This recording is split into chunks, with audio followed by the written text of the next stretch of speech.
You know, let's just assume that we're in a machine. I'm going to go with that. So we have to use our imagination here. If we're in a machine, what does that mean? And if we're a hologram, what does that mean? Through 7D technology, they can create holograms. And in fact, they're not just holograms. They actually have physical form. You can touch them.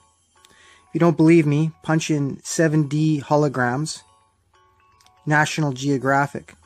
And there's kids at special types of zoos, which obviously cost a lot of money, that are petting tigers and playing with dolphins coming right out of the water that's created right in front of them.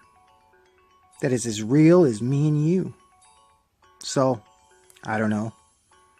To me, that substantiates the fact that we're holograms.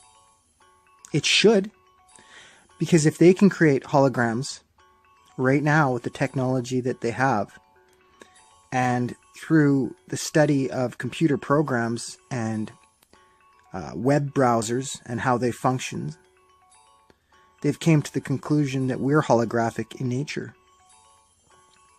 There is a landslide of proof that we're holographic in nature, that we're holograms. That being said, the general masses are not going to believe in anything but what they've read in the good book, so to speak. This is just some thoughts for people out there. If the 144,000 or how many ever there are all involved in this, that means that all the little parts, unique in their own specific nature, I believe will combine into something whole. Whole and complete. So, that being said, that means that we're all little separate pieces of something much larger. So, to me, it's like, okay, what if we're just one giant being? Someone had mentioned this earlier. Somebody of the blood family. And I just did some backwards speech and I found something very intriguing. Heart, head, leg, arm. I mean, I could go on and on, but I just found 3 that really stuck out and were really easy to hear. And I think you guys are going to want to listen to this. I've really been digging a lot with reverse speech. I find it fascinating. And there is definitely truth to it. There's certain examples of like C-law spelled backwards is police. Police spelled backwards is C-law. I'm not saying that one or the other is any better. But to me, it has more validity when you can spell it one way and spell it the other, and it's still the same both ways. But that's not to say that there's a spelling of one that's just slightly different each time to lead you down a path to circle it all the way back again. For some things have 4 different meanings, and some specifically have 2. But let's just push that off to the side for now. And I'd like you to listen to something. Bear with me. Are you ready? Rip your head off. Rip your leg off. Rip your heart out. Rip your head off. Rip your leg off. Rip your heart out. And reverse. Where do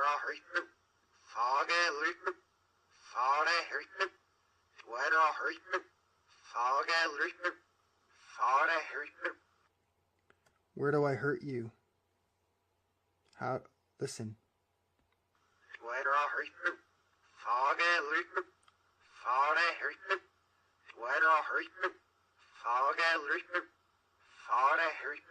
Fuck, I'll rape you, thought I hurt you. Where do I hurt you? Or no. Fuck, I'll rape you. Thought I hurt you. Where do I hurt you? Fuck, I'll rape you. Thought I hurt you. Now forward. Rip your head off. Rip your leg off. Rip your heart out.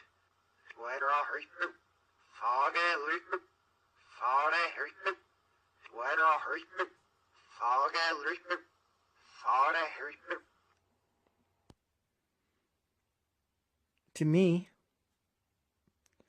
I hear some pretty nasty stuff. And what I find interesting, if we are a giant being, that means that something wants to dissemble us. It wants to take us apart piece by piece. And perhaps it already did.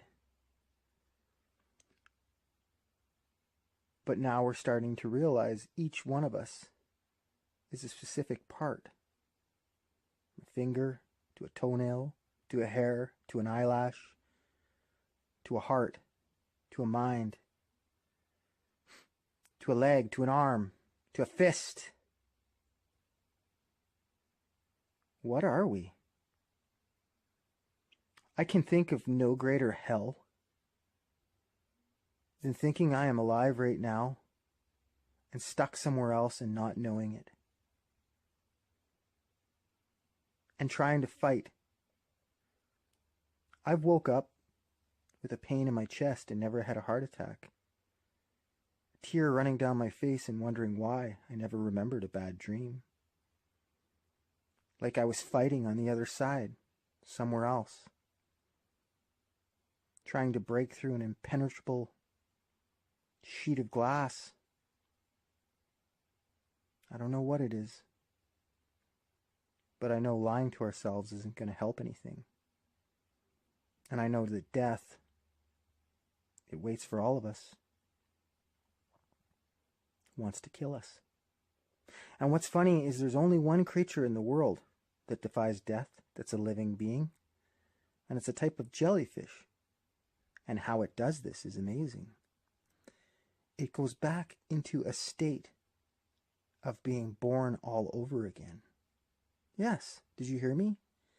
It becomes a baby again. And then it grows slowly into adulthood. And then it slowly goes back into becoming a baby again. It's the immortal jellyfish. It's the only known living creature that will not die of natural causes. It is almost a true immortal. And it comes from the ocean. It lives in the salty waters of the ocean.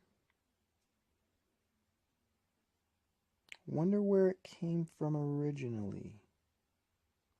Just a thought. Bye for now.